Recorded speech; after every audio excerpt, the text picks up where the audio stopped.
Okay, third time's the charm, I guess. Apparently the universe doesn't want this video to exist, but you know what? Screw what the universe says. First thing I have to mention, I'm reading these all off from Tumblr for the most part. After the first video I thought was finished, I started deleting a couple of the asks to make room in my inbox because there were a lot of asks in there and it was getting hard to keep track of everything.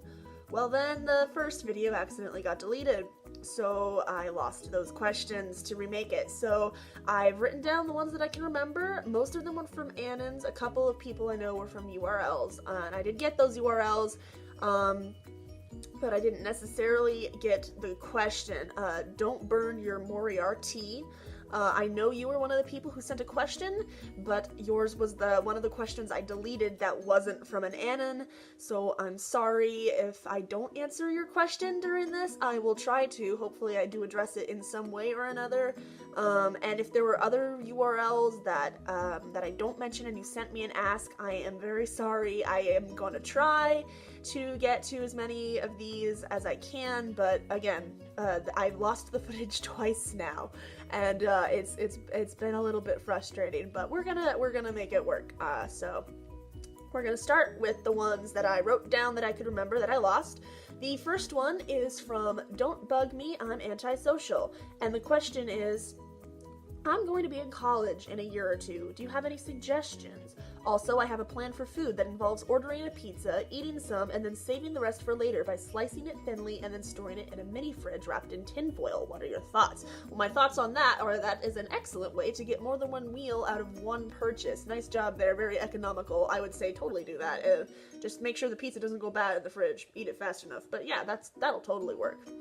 As far as just general suggestions for college, coming from somebody who's about to graduate, and you know, I've been at this for a while now, 4 years, I would say the biggest piece of advice I could give anybody who was about to start college or who was looking for a college is, don't be afraid to be yourself. It sounds really cliche to say that, but, you know, cliches are cliche because they're true, and we say them over and over again because they're true, and then they become cliche, but, you know, a lot of the times we hear that, you know, we hear, oh, just be yourself, and we think, yeah, sure, whatever, I'll be myself, whatever that means, but this is what I mean. College is both a fresh start and a place for you to kind of discover more about who you are, what your interests are, what kind of people you enjoy being around, what kind of people you don't enjoy being around, what things you like to do, what things you don't like to do. College is a time of self-discovery and of learning to be on one's own.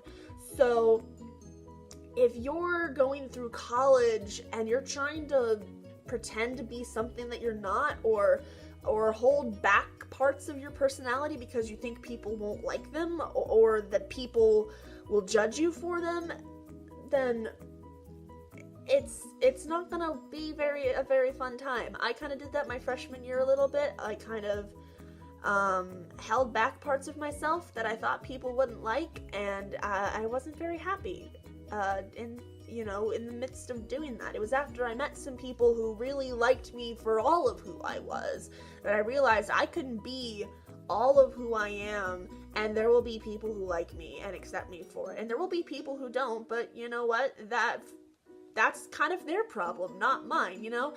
There were gonna be people in life who like you and people in life who don't, and there's really nothing you can do about that as long as you are also remembering to, you know, be a good person and things like that. I'm not talking about if you're an asshole, stay an asshole, because that's who you are. No, working on your character flaws and accepting parts of your personality are two different things, I think.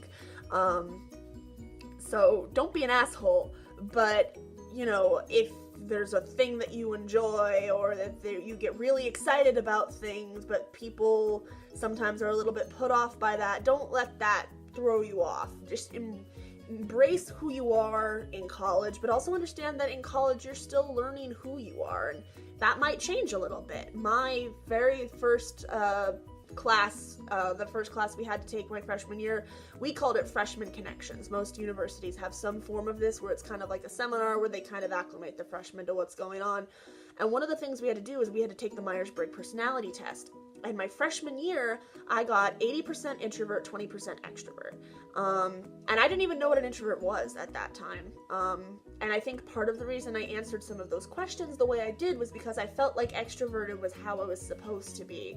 But as soon as I found out, oh, there's an introvert, there's a word for this, and oh, this is how it is, oh, okay, that made more sense. And I kind of embraced that. I was like, you know what, I am not required to act a certain way in public or to, you know, to go out with a group of people if I don't want to.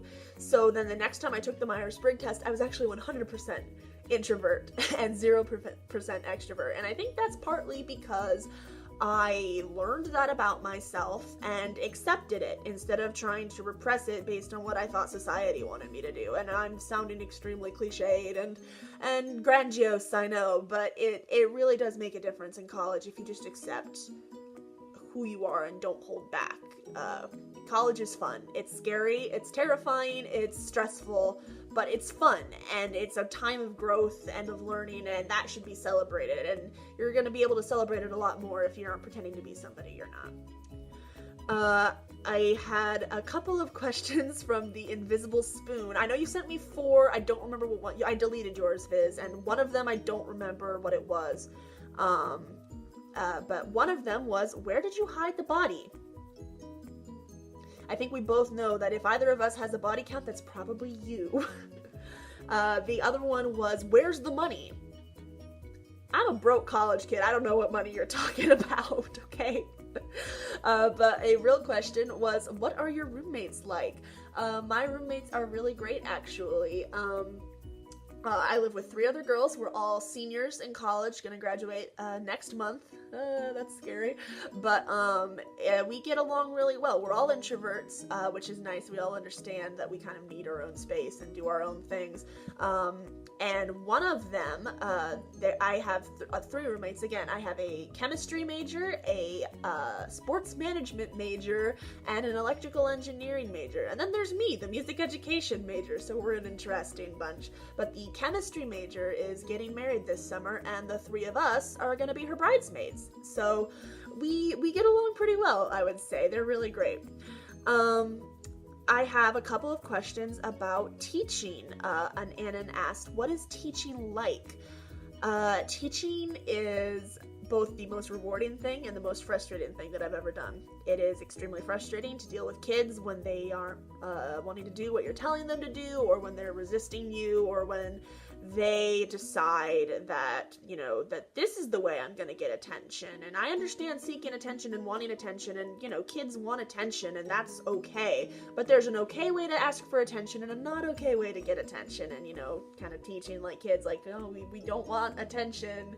We don't want to get attention by disrupting class or by being a bully or by, you know, doing things like that and doing what we're not supposed to. That's a bad way to get attention. So that can be very stressful and very difficult to deal with. I teach 5th grade, 6th grade, 7th grade, 8th grade, 9th grade, 10th grade, 11th grade, and 12th grade. I teach 5th, 6th, and 7th general music. I teach 5th grade beginning band, 6th through 8th grade middle school band, and 9th through 12th grade high school band. So I got the whole range of kids, from kids who aren't in puberty yet, to kids who are going through puberty, to kids who are already done with puberty. I'm all across the board. So it's a time. It's a real time. But it is absolutely 100% worth it for that look on a kid's face when they realize, oh, this is what you mean. This is what this note is. This is how I play this passage. This is what you were talking about. When they realize that they understand what's going on and they've learned something, or when you show them something really cool and they get really excited about what you're talking about, that makes it all worth it.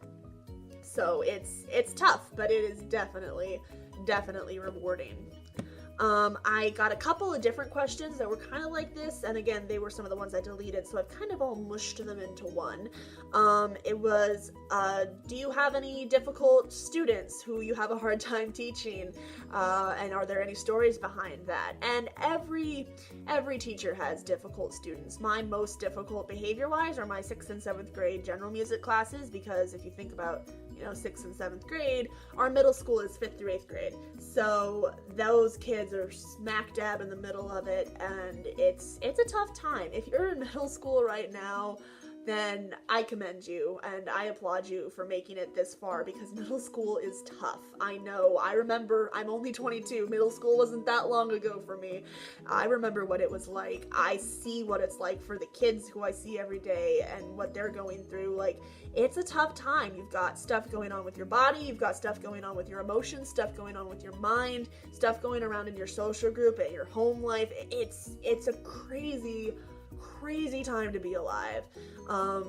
But let me tell you though, if you are in middle school right now and things are tough, they will not be tough forever. I can't promise you that life will be sunshine and rainbows and golden, but I can promise you that middle school won't last forever, and that someday you will look back at middle school and you might laugh, you might cry, you might cringe, but you will look back at middle school and you'll be able to say, I made it through that. I survived, I pushed through, I made that happen. The same goes for high school too. High school isn't easy either, and it just keeps getting harder and harder, it seems, as the years go on. But like, there will be a day when you can look back at those times and say, well, they weren't all great, but I learned from them. Even if you learned nothing from the academic side of your classroom, and I hope you did, because, that's important.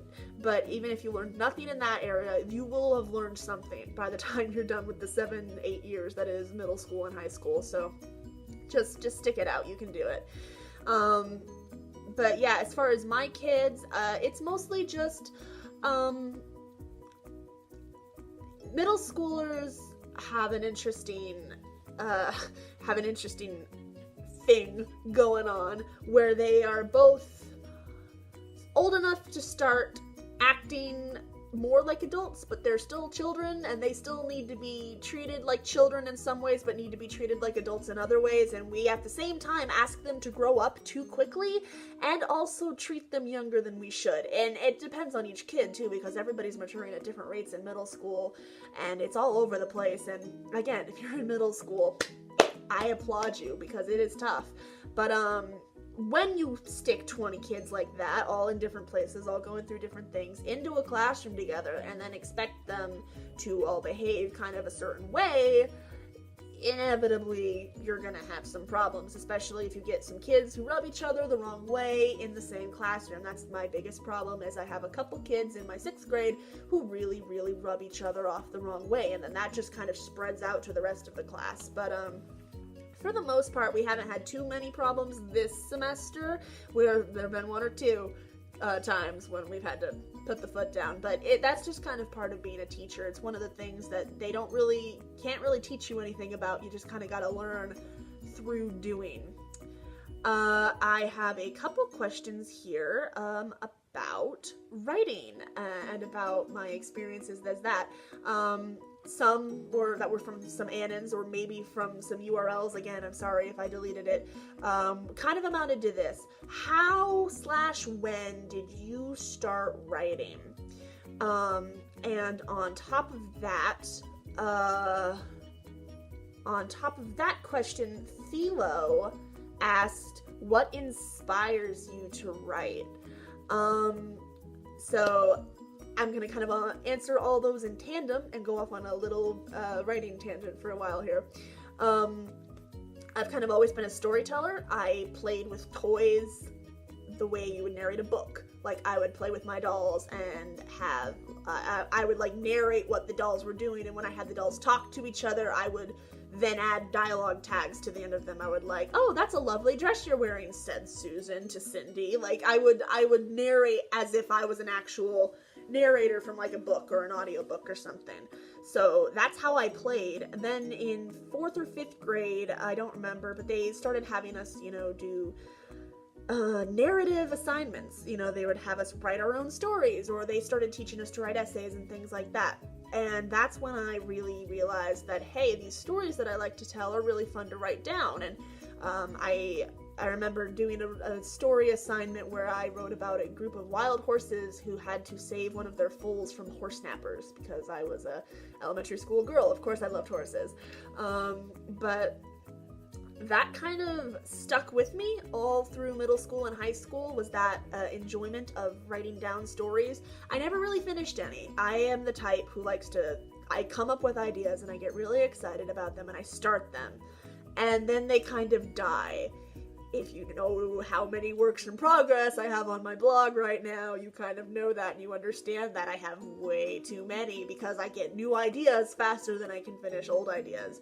But it has been a skill that I kind of have cultivated on and off throughout my life. Sometimes I go through periods of being really into writing and writing a lot, and sometimes I go through periods where I don't do as much of that.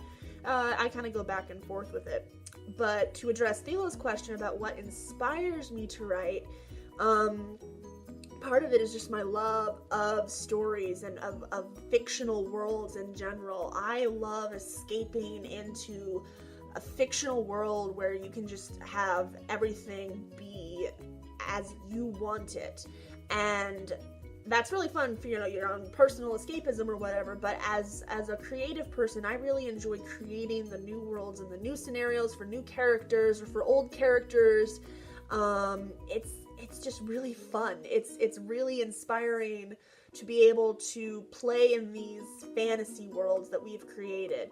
And that's one reason I like fan fiction so much, is because I can take these characters who I love and I can put them in new scenarios and new situations and just kind of watch how they react. You might have heard some of your favorite authors talk about before, or if you are an author yourself, you know how the characters kind of do what they want.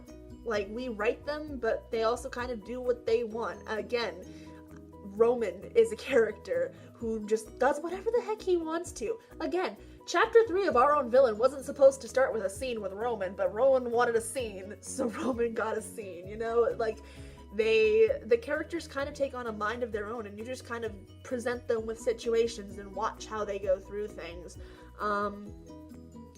So that's, it's just really fun and a lot of, I get a lot of joy out of it. But another thing that definitely inspires me is, right now, the communities that I'm in. The Sanders Sides fandom, the Fanders, and the Markiplier fandom, and the fandoms that I've written for are just so chock full of so many talented people. I love reading other people's work. I love reading fan fiction and like poring over all this stuff. It's kind of exposing me to reading again, because I had kind of had a period through college where I didn't read as much fiction anymore.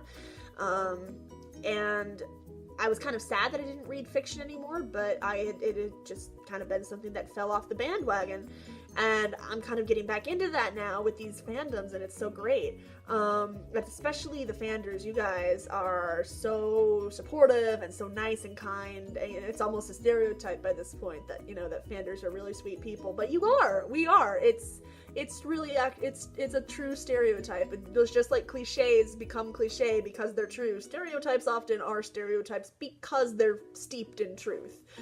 And is it detrimental to rely on cliches and stereotypes? Yes, but that doesn't mean that they aren't true and don't have merit. You know, it's one of those things. And I'm getting off on a tangent. I apologize. I tend to do that. But another thing that inspires me is just knowing that so many of you guys like what I'm doing right now. I never thought I would have so many people be interested in what I write and what stories I'm coming up with, but hey, you guys are here for some reason and you seem to like it and you seem to be sticking around, and that's really awesome. So just seeing all the continued support from you guys is definitely very inspiring to me. A couple other questions I have in here about writing. One from Inks and Pens blog. They ask, what do you look for in other writers' styles that you attempt to emulate? Anything and everything. If especially areas that I know I need to work on. Like, I need to work on writing action and descriptions more.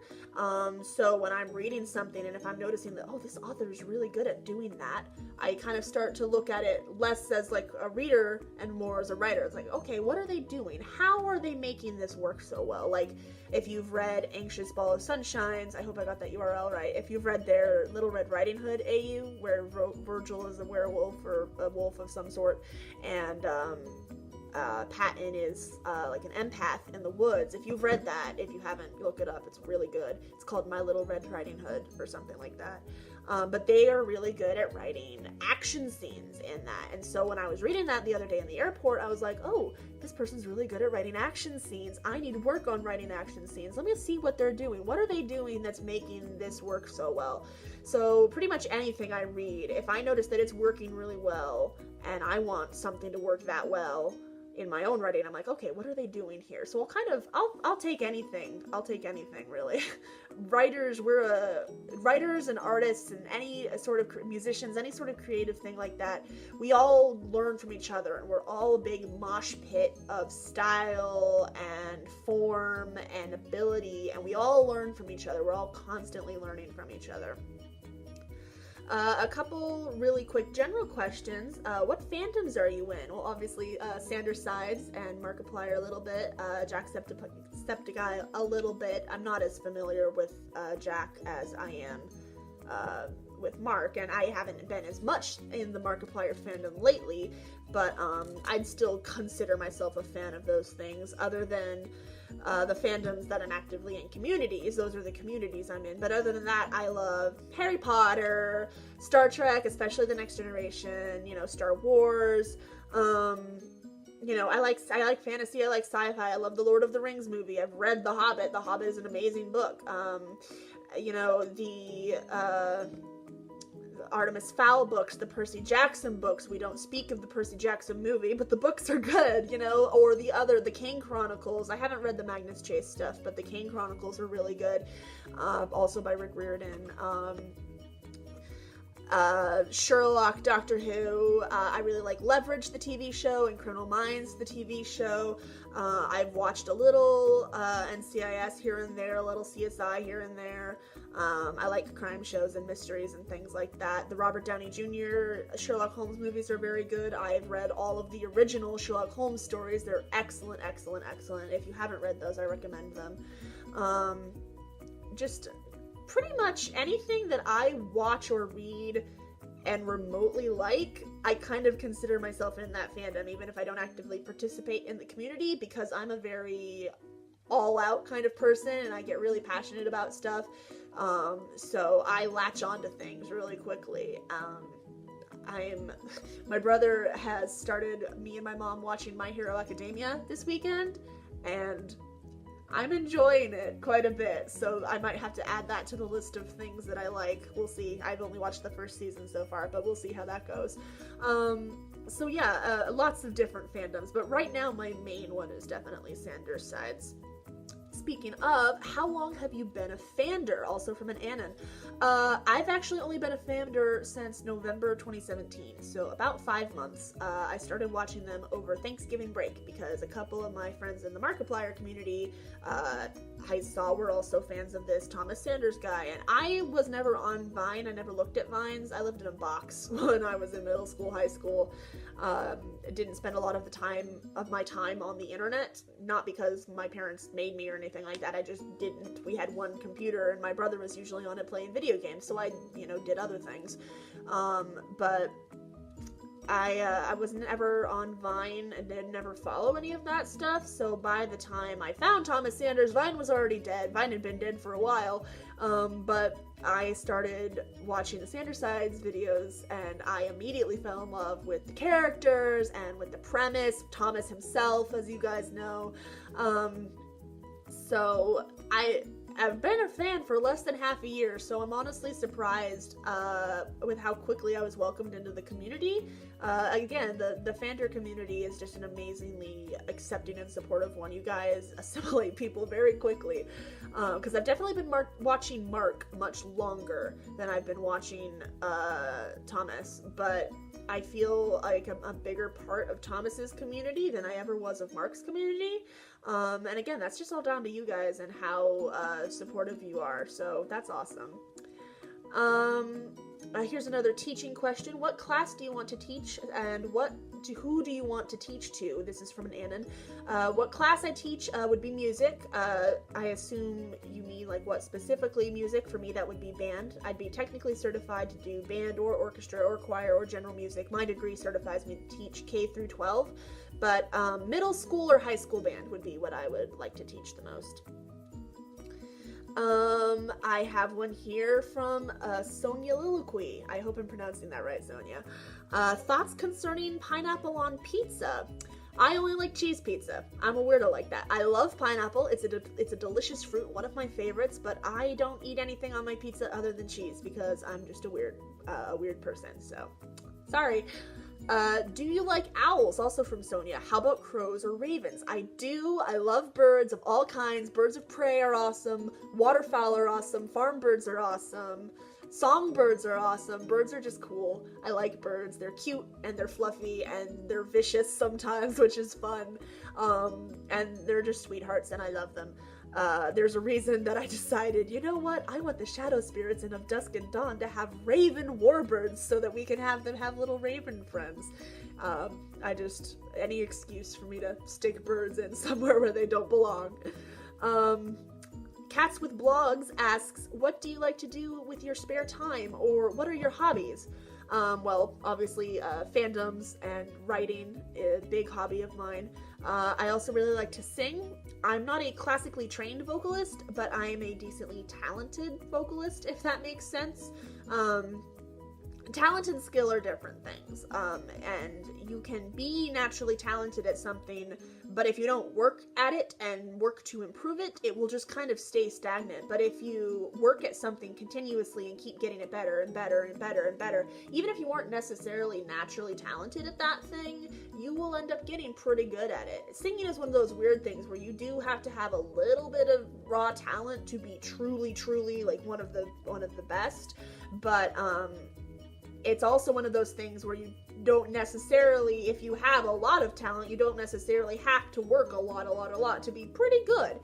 And I'd say that's where I am. I have enough talent where I can kind of be like, yeah, I'm pretty good at this. That coupled with the fact that I've been around a bunch of really excellently classically trained vocalists for the last 4 years. My boyfriend is a classically trained baritone, you know, like you pick up a couple things here or there, so I've gotten all right. But I also really like to draw and to paint. I'm not great at those, but again, I'm not bad. I have some inherent talent there that I just haven't really cultivated into the skill it could be if I devoted as much time to that as I've devoted to writing and playing the flute, which playing the flute is my primary instrument, if you didn't know. I also really like theater. I was a theater kid for 2 years in high school, and my theater department was tiny and dinky, and we never did any like well-known plays or anything like that, but I did have the female lead my senior year in a play.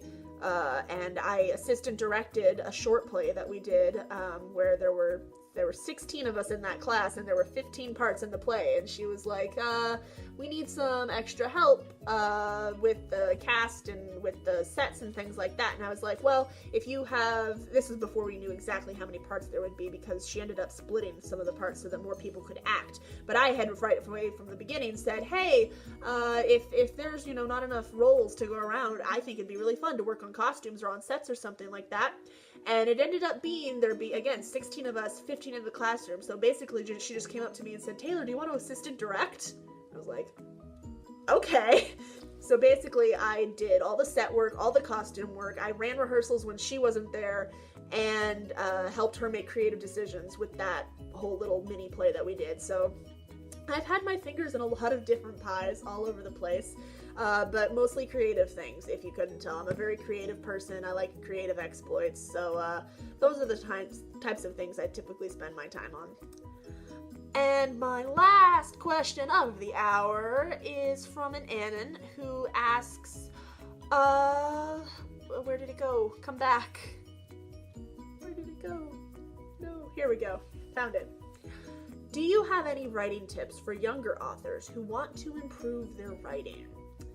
And I could ramble about this for ages, and the other 2 takes I did, so I'm gonna try to keep this short because we're already at like half an hour, and I don't want to keep you guys, but this is the best advice that I can give you if you are a young writer or just starting out, you want to get better. Don't stop reading and don't stop writing. When we are cultivating a skill, we do that by practicing. When I was, a flute player in high school, I got better and better and good enough to be in honor band and good enough to be first chair by practicing every single day. When you are, when you're trying to study for a test and memorize your flashcards, you do that by reading them over and over and over and over again until you have that memory cemented. And it's the same with writing or any other skill. This could apply to anything, but just do it a little bit every day and practice. And so if what you write, if you don't like what you write, but you like to write, don't let the fact that your final product isn't what you want it to be, don't let that stop you. Take that instead as a learning experience. Like, look at what you wrote. So you write something and objectively it isn't as good as it could be. Don't see that as a failure, because it's not a failure. It's just an opportunity for you to grow. You can look at that thing that you've made and you can say, okay, these are things I know I need to work on now. I need to work on pacing. I need to work on dialogue being natural, whatever it is that you need to work on, and then write some more and try to work on those things. And the way you work on those things is not only by writing more and more and just doing it a bunch, but also by reading. Read great literature, read great fan fiction, read bad fan fiction, read bad literature, read anything and everything that you can, because from everything that you read, you will be able to find something that you can learn from.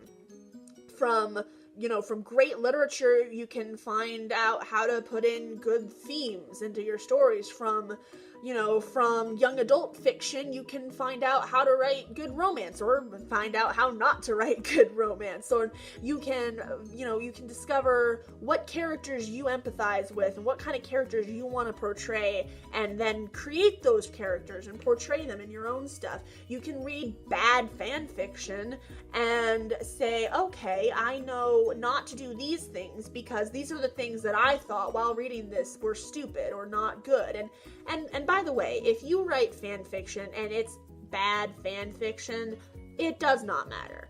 Because this is the thing about fan fiction. Some people who write fan fiction are really good writers, and that can be great. It's great to read fan fiction by really good writers, but fan fiction isn't just about producing a good product. It's about enjoying the fandom, enjoying the thing that you're creating, and just having fun with it. So if you want to write fan fiction, but you don't think you're a very good writer, write fan fiction anyway. Like, fan fiction is supposed to be it's for fun, and you can get a lot of valuable things out of it, especially if you're trying to work on your writing or you're trying to learn more about writing. You can learn a lot from all different types of fanfic authors and from writing on your own. But, at the end of the day, it doesn't have to be about that. So if you write, super cliche, cheesy, self-insert, Mary Sue fan fiction or whatever, that's totally fine. Like, emotions are tough to deal with and life is tough to deal with, and if we want to escape into our ridiculous fantasy worlds where everything goes right for us, that's okay, so don't be discouraged if what you write isn't what you would consider to be good, because you can either work on that or decide that that's not what's important to you, and what's important to you is just the act itself, and I'm rambling again, I'm sorry, but just continuing to practice and continuing to learn from yourself and from others is the best advice I could give anybody who's trying to become a better writer, is to just immerse yourself in it and to acknowledge that, you know, I'm not as good now as I'm going to be in the future. And so if you feel like you're in a place where you're not writing good things, then don't let that stop you. Don't let that discourage you and make you stop writing, because heck, I can look at my first piece for this fandom. The first piece I wrote for this fandom is called Virgil's Sorting. It's a Harry Potter AU where the 4 sides get sorted into Hogwarts houses, and it's told from Virgil's point of view, and you get to hear his conversation with the Sorting Hat. That was something I wanted to write because it was something I got interested in after reading Virgil's Journeys, Hogwarts AU, and also after watching the Hogwarts Fitting In video a couple of times. I was like, okay, that's all fine, Virgil not choosing a side, yay for him, individuality, but if he went to Hogwarts for real, he would have to be somewhere, so where would he be? And I started thinking about it, and I decided to write it. I wrote that 5 months ago, and just from then till now, I've been writing a lot more than I used to be. I've been writing more things. I've been reading more fan fiction by really good authors and by authors who aren't as good as, you know, as people who we consider to be the best. And I've been learning a lot more, and the stuff that I post now, I think is objectively better than Virgil's Sorting. And that was only 5 months ago. So if you're starting now as like a teenager, and you're gonna keep building this skill, imagine how good you'll be when you get to be my age, 22 or beyond. You know, it's a skill that you build over time, and you're gonna look back at your old stuff and you might cringe a little bit, but you can look back on it and see, this is where I came from, and this is how much I've grown, and this is how much this is how much working hard on this skill has brought me. It's really honestly a cool thing to see your own skill develop. So don't let any of those setbacks stop you. Just keep going and keep writing and don't stop. I got really rambly and really cheesy, but I think that's as good a place as any to end it. I'm out of questions, so thank you guys so much for sticking it through this video. I know it was kind of long, sorry about that. I hope that you didn't get too bored of the theme music. But yeah, thank you guys so much for just sticking with me, not just through this video, but on my blog. There's like 1,600 followers on this blog now. I don't know. What? Why? Who are you? Where'd you come from? I don't get it, but it's really sweet, and it's incredibly humbling to know that so many people, A, find my blog worth following, or B, find my writing worth reading. It's a really cool thing. You guys are a really cool community, and I'm really happy to be a part of it. So thank you for letting me be a part of this community, and for letting me celebrate my birthday with you guys. My birthday. For celebrating my birthday with you guys. I love you all. I hope that your day is fantastic and amazing. Have a fantastic, happy Easter, happy April Fool's Day, whatever it is that you're celebrating today. I just hope that your day is as good as you deserve and better. Mwah. I love you guys. Bye.